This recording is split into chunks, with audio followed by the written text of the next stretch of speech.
Welcome back, y'all. Today is March the 31st. It's your player pod on True Hagobi, your boy, Better Yet the Man.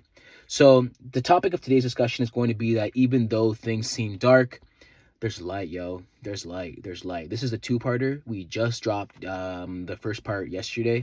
I guess it's going to be a 3P. I don't know. 2P, 3P, whatever pieces, however many pieces we going to eat them. And even when it's dark, guys, even when it's dark, there's light.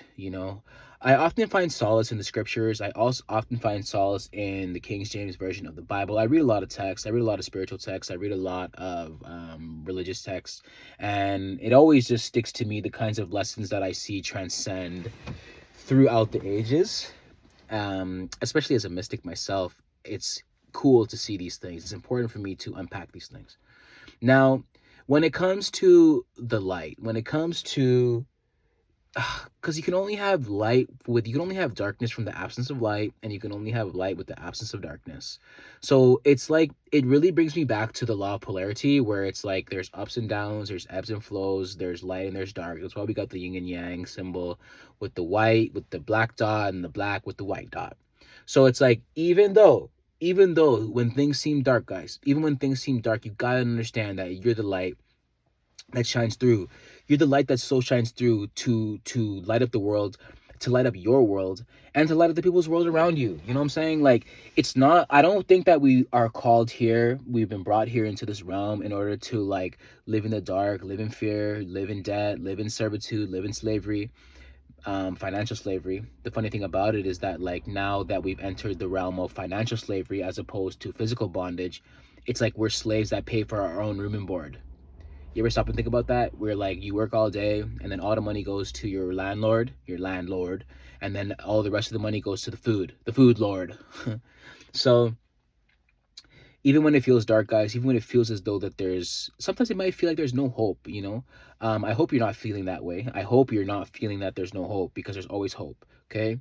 But when there is that feeling, when there is that uncertainty, like you need to look within yourself. You need to get in that position or get into that place where you feel as though that you can have a moment to yourself, where you can feel as though that like you can keep it real and talk to yourself, because when you can get to that point where you can slow down. I always talk to my students about this, where I'm always like to myself, okay guys, yo, like slow down. And that's the part about earth, the part about life, about this realm, that I find that always makes us run. It keeps us chasing after the getting of things, keeps us chasing after, instead of just being at peace, instead of just being content with who you are, content with what you have. I was watching a video earlier today, and the guy was talking about you already accomplished things that you said were going to make you happy when you got there. And that's so true, because here I am in my new car. Here I am, guys, in my new car. It's my Honda Accord. It's 2019, whatever. It's new to me. And like, I love it. But I said to myself, when I get a new car, when I get my own car, I'm gonna be cool. I'm gonna be chill. And then now I'm like to myself, but I gotta pay for it still. You know what I'm saying? I remember one of my students always talks about that. He's like, yeah, everything cool until the payments start to come. And then, after a while, it's just kind of like, you know? So in all things, it's just kind of like, you said you were going to be happy when you got the car. You said you were going to be happy when you left your job. You said you were going to be happy when and it's like, I've accomplished all these things. And the funny thing about it is, it's like, even though I might feel fear, or I might feel this sense of like urgency, I think it's a sense of urgency, because as I'm continuing to get older and I see people that are like getting things, and the funny thing is, it's like getting things that I don't even care about. Like, I don't care about home ownership right now. I don't care about like getting married right now.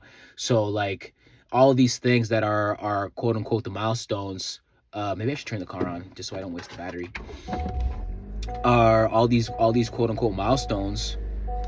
And let me just turn off that, there we go. In terms like the milestones that I'm just not really that interested in, but I'm like to myself, well, okay, but you like gotta get something. You gotta get up, get out, and get something. And I'm just like to myself, okay, that's fine by me, and I'm active and I'm creating. So I'm even on a rant here as I turn the car on and I just changed my thought process. But the whole thing that I'm always just like, okay, well, like, you have what it takes to create the life you want to live. And although things may seem dark, you have what it takes inside of you. You have what it takes inside of you in order to change your circumstances, for the better, yo. And like, that's my whole thing. That's my whole overarching theme, is that I'm living it so that like you guys can see the truth. You can see the promise. And my whole thing is just kind of like, okay, well, like I said, when I got a car, when I got my own car, I will be happy, or I will be content. Or when I left the job, I'll be content. And the funny thing is, it's like I have these things, and I'm content. To be honest with you guys, I'm content, right? Like I have enough money today. As I talk to you guys today, I have enough money to take care of everything that I need to. I can go get a joint if I want to. I can stay wherever I want to. I can go get food if I want to. I can do whatever I need to do today.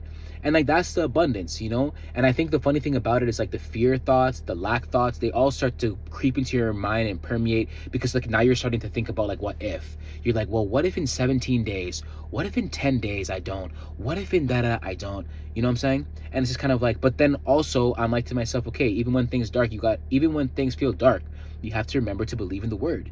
You have to remember to believe in the word. You're the one that said you believe. You're the one that said you believe in God. You're the one that says, so if you believe in God, believe in me. This is just, again, chapter 14 of John, the scripture that I'm talking about. And the scriptures cannot be broken. So I say all this to say, guys, even when things feel dark, you're all right, man. You're all right. These circumstances, these situations is not going to kill you. You're not going to die, and you're not going to because I always do a thought exercise where I think about like, okay, if I didn't make it, what would be the worst case scenario? And then I go along in my head and I think, well, okay, if I never made a single dollar ever again in my life, eventually I would just become a vagrant spirit that just walks around the earth until I die of starvation. And then I laugh because like in my mind, I'm like to myself, that's never going to happen. That's never going to happen to you. So I'm like to myself, well, and somebody might say, well, how you know that's not going to happen? I know that ain't gonna happen to me, bro. Like I always say, I'll move to St. Lucia before I live and die here in Canada as a vagrant, you know. So that's okay. But yeah, I say all this to say, guys, that I'm just like to like, even though sometimes the vision may tear, you must wait. Even though sometimes it's dark, you must know that with the certainty that you know you have to get up to go to work tomorrow, like that's a certainty you must have in the conviction to believe in yourself for once in your life. You know what I'm saying, guys? So with all that saying, love you guys, yo. I'm out of here. Check out my Patreon, guys. I got 17 how-to guides. My favorite one is check out Afterlife. That's the one that I really want to talk about. I think I want to break that one down. Maybe I'll break that one down first on my Patreon. I'm not sure. But check out my books, How to Get It, A Brief Guide to Getting in Tune with Your Inner Self. Follow the threads. I have 17 guides on my Patreon. How to be a better communicator, how to be a better hoe, how to be a better friend. It's my how-to series. You know, I got a how-to series on Patreon that you can check out. Buy them by the ones. I'm working on 2 more. I'm working on my library, and I'm working on my top secret documentation. So when those are available, I'll let you know. But yeah, check out Afterlife. I made that one specifically accessible for anybody that's interested in it. But check out my Patreon. All my links are going to be available down in the description below. And let your heart guide you into what to do, man. If you want to talk to me, chop it up. Holla at me, man. Holla at me. Love you guys. See you soon.